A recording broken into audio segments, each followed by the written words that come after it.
बबुआ शीर्षक कथा के शीर्षक रही सत्यवादी राजा हरिश्चंद्र की दर्दनाक कहानी। बबुआ रानी घूमत रही लड़का लेके केने जाई घूमत घूमत घूमत चल गई कहाँ काशी नगरी में। अच्छा जी। काशी नगरी में गईली तो देखली कि एगो मुर्दा घटिया लौकता लाश हो जा जरता आ देखब नु लाश जब जरेला तो सारा लकड़ी ना जरेला कुछ लकड़ी बाँच जला आधा जर के बुता जला कहीं चीता में जाई तो सारा लकड़ी ना जरी तो जौन लाश फुकाई रही सोना जौन थोड़ा थोड़ा लकड़ी जर के बुता गई रहे लइकवा के सुता के लकड़िया लगली बटोर लकड़ी जौन थोड़ा थोड़ा बचल रहे वो लकड़ी बटोर के एगो चीता बनौली आ चीता बना के सोचली कि लइकवा के पर रख दहली। अब भाई आगी कहाँ से आई लकड़ी के तो व्यवस्था कर लेलू आगी कहाँ से आई बहुत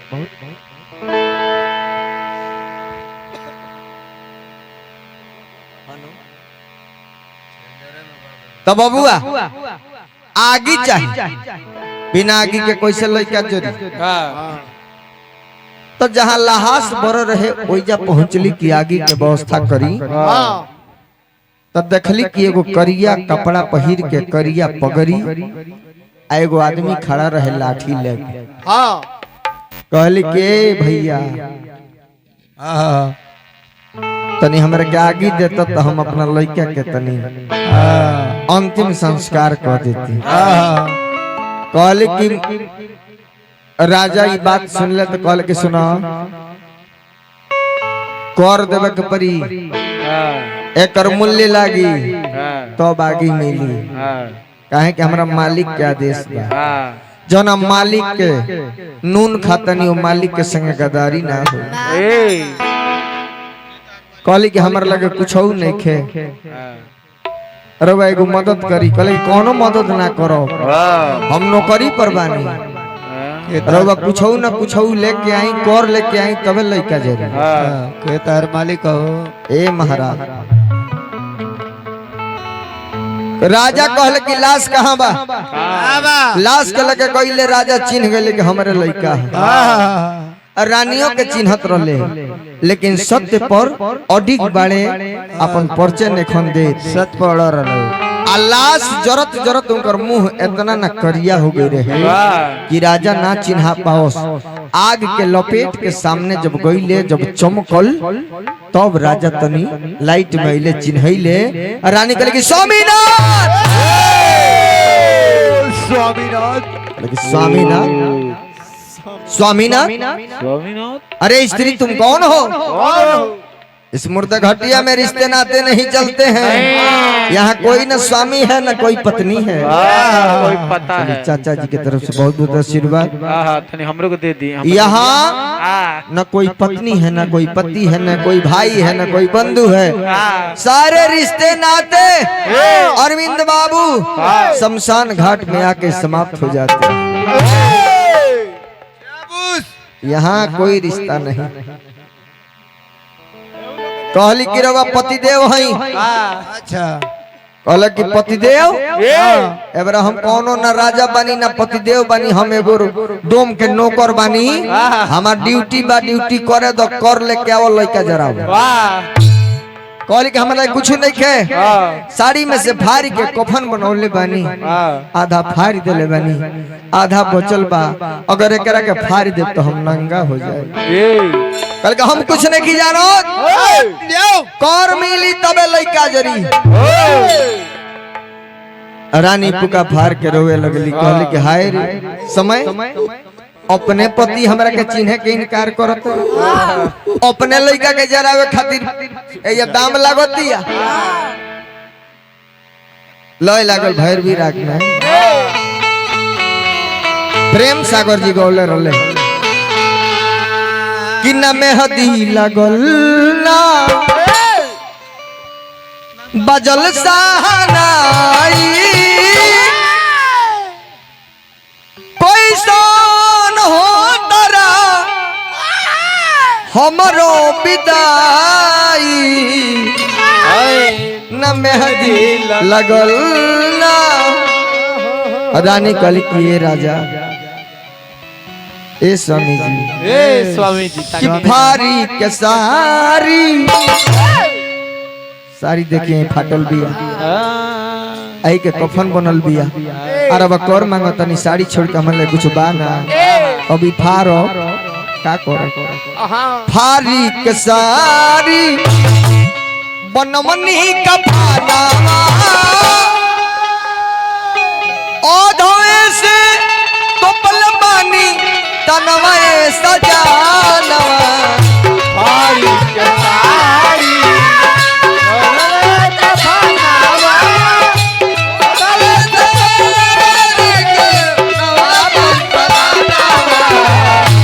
भारी के सारी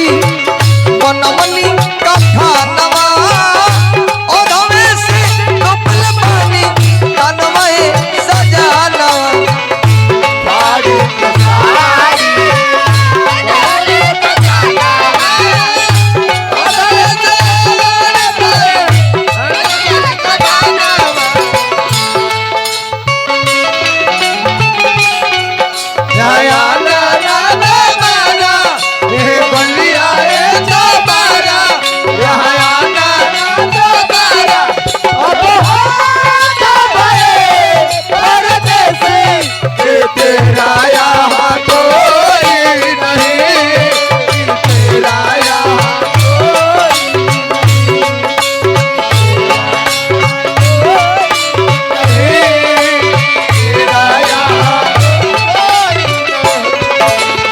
मास्टर साहब मास्टर साहब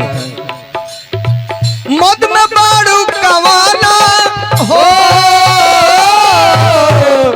जय के बतावाना हो मद में बाड़ू कवाना हो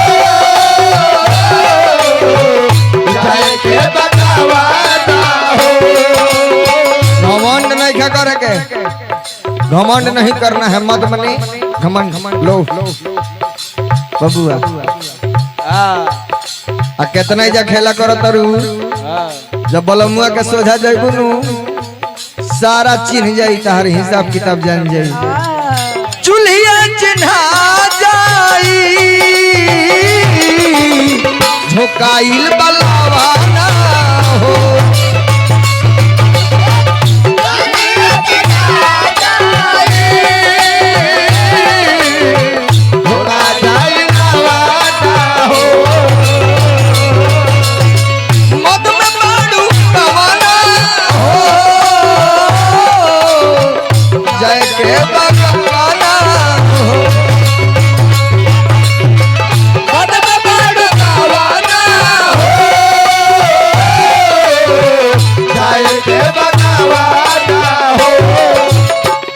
बबुआ तने गौर करो मान गो नी महेश बाबा रे के लयदार बानी राधे श्याम चरम सीमा पे दुख के कहानी में एहू से दुना दुख दलला जिंदगानी में एहू से दुना दुख दलला जिंदगानी में एहू से दुना दुख दलला जिंदगानी ए विधाता जितना तरह परीक्षा लेबे के ले लो आज जौन सारी शरीर पर बचल बैकरो का फारम आज दुनिया के लोग देख ली आ सारा देवता लोग देख ली कि एगो सती के भक्ति का होला। आज शरीर के साड़ी भार के नंगा हो जाई तब न हमार परीक्षा सफल होई जौन चाह कर लो तोने होई। ले लो ए विधाता ले लो ए विधाता जौन ले बई तहानावा ओढ़वे से तुपल बानी तनवा सजानवा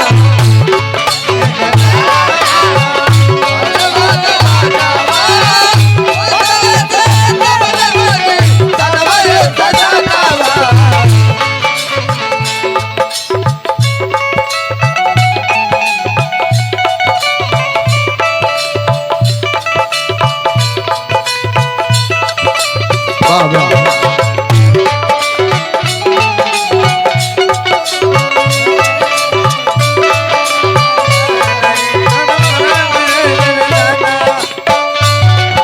हम उनको भूल जाए कब तक याद करूं मैं उसको कब तक इश्क बहाऊं यारो रब से दुआ करूं मैं उसको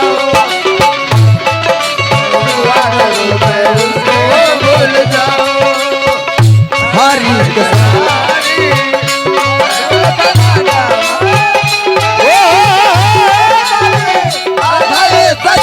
ए बबुआ आज जे चक्रवर्ती राजा रहे जे अयोध्या के नरेश रहे आज हेमंत घटिया में ऐसा हाल कदल हमार धर्म के खातिर तारा वान मुर्दा घाट के कोयले विधाता हमारा स्वामी सामराट के विधाता हमारा स्वामी सम्राट के विधाता हमारा स्वामी सम्राट के आज हमारा सम्राट के आज राजा के भाई कौन दशा कदल नौकर के विधाता धर्म के खातिर दरबार मुर्दा घाट के पहले विधाता हमारा स्वामी सम्राट के विधाता हमारा स्वामी सम्राट के विधाता हमारा स्वामी सम्राट के जब इतना बात राजा सुन ले नु तो उनकर गोड़वा हिले लागल कांपे लगले रानी के ई बुझा गई के है बरली धर्म के रोकले बड़े सत्य के रोकले बड़े अब लागोता कि हमरा बात से डगमगा जे है का रानी डटली कर आ राजा आई जन गोड़ हिलत एकरा के रोक भइल बड़ा रोक ए हबरली रोका गई तब रोक जन होई तन होई आ रानी कहली रोकले रह राजा जो रोकले रह एड़ी जवन डोलला चरा नावा ओढ़वे से तुपले पानी तन में सजाना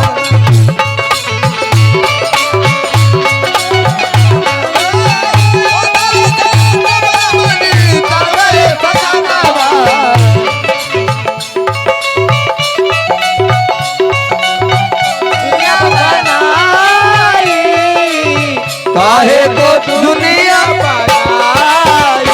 तूने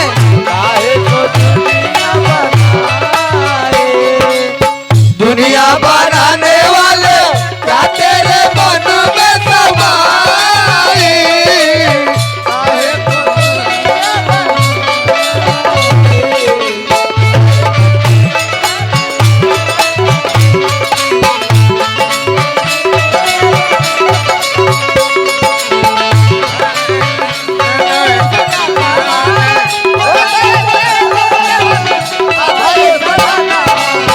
ए महाराज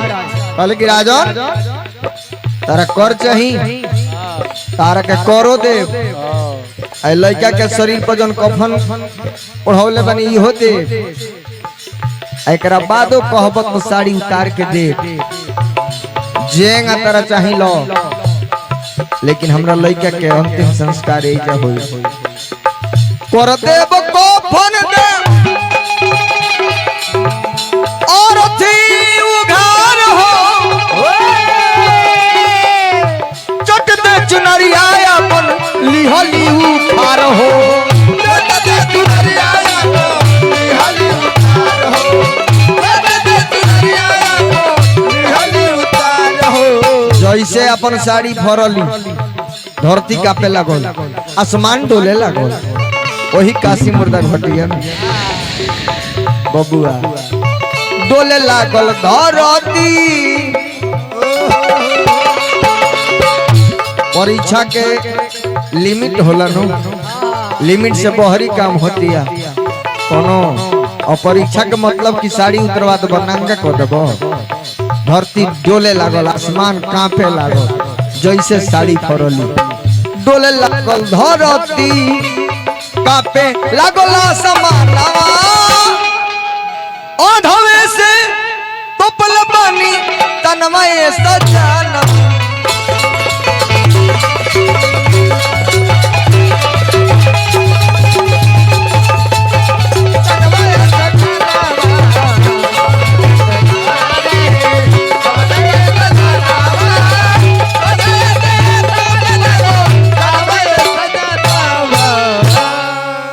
जैसे साड़ी फरली नु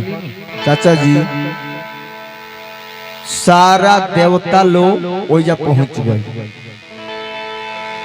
तीनों लोग 14 भुवन के देवता सब पहुंच गईले। काशी में देवता के भरमार लाग गई। एक काशी ऐसा जगह है जहां इस लोक के सभी देवी देवता पहुंचे हैं। सेल्डल वाली रानी साहबिया जब साड़ी फरले बड़ी, सारा देवता पहुंचल बड़े।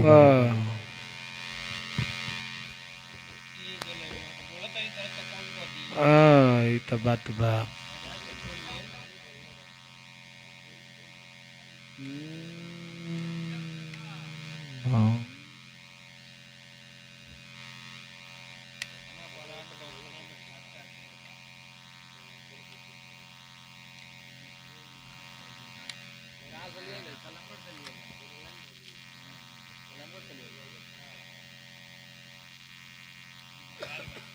हेलो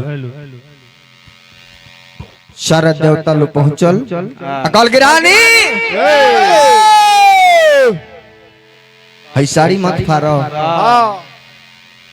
कोनो तरह परीक्षा देला के काम नहीं खे। तार लइका मरल थोड़े बा, आ ताहराज पर छिनाइल बा। इ तो विश्वामित्र बाबा देवता लोग मिल के परीक्षा लेत रहल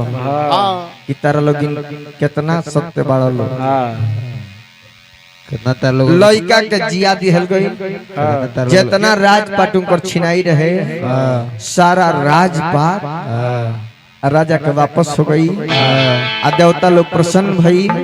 देवता लोग कहल कि राजा तारा सत्य से हमने के बड़ी खुश बनी, सन कुछ मांगो मांगो। आज ले हम दिल ही बानी, मंगले नहीं। ऐसा ही सत्यवादी कहले एजा परीक्षा में पास हो गई नी। हम आज ले मंगलो ही नहीं कीजे, हमरा दरवाजा पर आइल बकरा दिल ही बानी। आज यदि देहल चाहतनी सब हमरा के एगो ऐसा वरदान दी कि जौन परीक्षा इस सतयुग में हमरा से लियाइल हम महेश बाबा, ई परीक्षा भुला के कल युग में केहू से मत ले हो। हम तो सोहिनु लेनी हो, कल युग के आदमी सोहे वाला ना भेटो है। जयबलो परीक्षा लेबे कोनो बिजली के पोल में बांध के लौर से लगी है सन व्यवस्था करे। उ ना बुझे सन कि इंद्र हो कि वरुण हो कि पवन हो। पहले 2-4 फाइट कस दिए सन तब तू परिचय देबो। ताई मुड़ा मरिया से कल युग में ई परीक्षा कोनो प्राणी के संग नहीं खेलबे के। बोलिए राजा हरिश्चंद्र महाराज की।